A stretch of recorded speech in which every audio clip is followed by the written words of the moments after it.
Cockroach जनता party इन दिनों social media से लेकर सड़कों तक चर्चा पे है। अखबार का फ्रंट पेपर देख लीजिए, किसी भी न्यूज़ चैनल को देख लीजिए या किसी भी डिजिटल न्यूज़ चैनल को देख लीजिए। जो प्रदर्शन हुआ उसकी तस्वीरें हम सब ने देखी, उसकी वीडियोस हम सब ने देखी। लेकिन इस आंदोलन के पीछे जो सबसे बड़ा चेहरा है उसका नाम है अभिजीत दीपके। आखिर ये है कौन, क्या बैकग्राउंड है, कैसे ये कॉकरोच जनता पार्टी फॉर्म होती है, क्या ये एजुकेशन सिस्टम में रिफॉर्म लाना चाहते हैं, उस पर पूरी चर्चा करेंगे। तो अभिजीत दीपके ने पुणे जाकर पत्रकारिता की, बाद में अमेरिका की बॉस्टन यूनिवर्सिटी से पब्लिक रिलेशंस में मास्टर्स किया। इसके बाद अभिजीत दीपके कुछ समय तक आम आदमी पार्टी की सोशल मीडिया टीम के साथ काम किया। बाद में अपना राजनीतिक और सोशल मीडिया कैंपेन शुरू किया।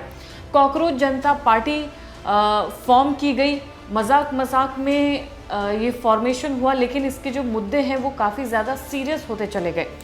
कॉकरोच जनता पार्टी कैसे शुरू हुई? इस नाम की शुरुआत कोर्ट में हुई एक विवादित टिप्पणी से जुड़ी हुई मानी जाती है, जिसका वीडियो भी सोशल मीडिया पर वायरल होता है।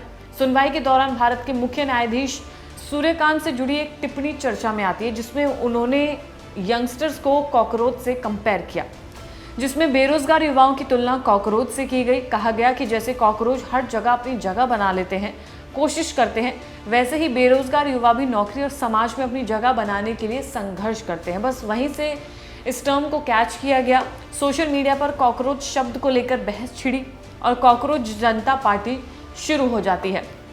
शुरुआत में एक सटायर जैसा कैंपेन था, लेकिन धीरे धीरे युवाओं के मुद्दे इसमें उठने लगे, आंदोलन उठने लगा। और आज जो हम तस्वीर देख रहे हैं ये उसी कॉकरोच जनता पार्टी के प्रोटेस्ट की तस्वीरें हैं, जहां पर बदलाव की मांग की जा रही है, एजुकेशन सिस्टम में रिफॉर्म लाने की बात कही जा रही है। सोनम वांगचुक जो एक एक्टिविस्ट हैं, उन्होंने अनशन किया इन्हीं मुद्दों के लेकर कि वो चाहते थे कि हेल्थ मिनिस्टर का इस्तीफा उन्हें चाहिए था, क्योंकि नीट पेपर लीक मामला बहुत बड़ा बन चुका था, जिसमें कई छात्रों की जान भी गई थी। उन्हें मुआवजा देने के लिए भी कहा जा रहा था। तमाम चीज़ें इस आंदोलन से जुड़ी हुई हैं। पार्टी किन मुद्दों पर बात करती है? तो कॉकरोच जनता पार्टी का कहना है कि वो युवाओं और आम लोगों के मुद्दों को सामने लाना चाहती है। पार्टी जिन मुद्दों पर ज़्यादा जोर देती है उनमें शामिल है युवाओं के लिए रोजगार, ताकि कोई भी बेरोजगार ना रहे, जिसकी तुलना कोर्ट रूम में की गई थी। दूसरी है शिक्षा और परीक्षा व्यवस्था में सुधार लाया जाए, यानी कि एजुकेशन सिस्टम में बदलाव लाया जाए। इस पार्टी में सदस्य बनने के नियम भी चर्चा का विषय बने हुए थे, क्योंकि वो भी काफ़ी अलग थे। पार्टी ने अपने सदस्य बनने के लिए कुछ मजाकिया शर्तें भी रखी, जैसे बेरोजगार होना, शिकायत करने में माहिर होना, यानी कि जो व्यक्ति बेरोजगार है वो इस पार्टी से जुड़ सकता है, जो व्यक्ति शिकायत करने में एक्सपर्ट है वो इस पार्टी से जुड़ सकता है, जो खुद को सिस्टम से परेशान महसूस करता है वो कॉकरोच जनता पार्टी से जुड़ सकता है।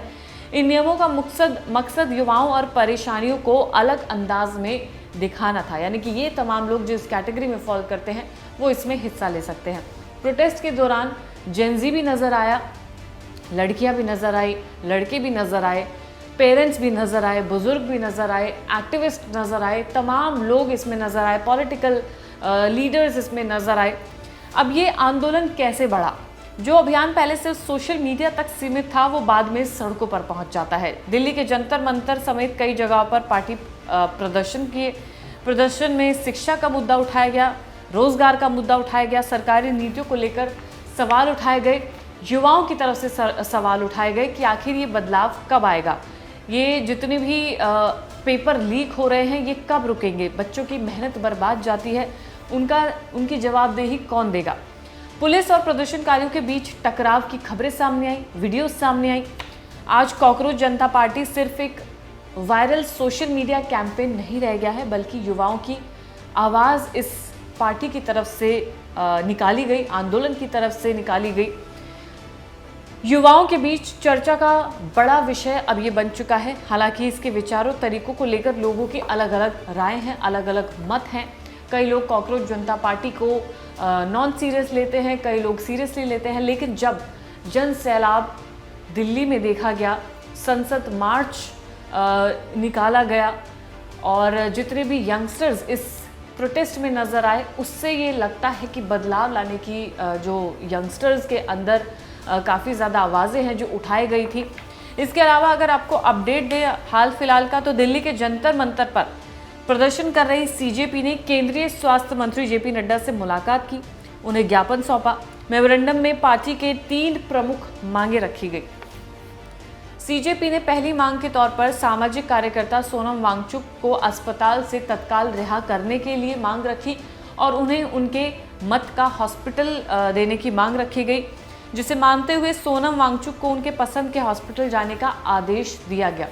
दूसरी मांग में पार्टी ने केंद्रीय शिक्षा मंत्री धर्मेंद्र प्रधान के इस्तीफे की मांग की, उन्हें पद से हटाने की मांग की गई। वहीं तीसरी मांग के तहत नीट यूजी 2026 पेपर लीक के बाद जिन एस्पिरेंट्स ने जान गंवाई थी, उनके परिवार को 1-1 करोड़ मुआवजा देने की मांग रखी गई। पार्टी का कहना है कि पेपर लीक से लाखों छात्रों का भविष्य प्रभावित हुआ है और इस मामले में सरकार को जवाबदेही तय करते हुए जरूरी कदम उठाने होंगे।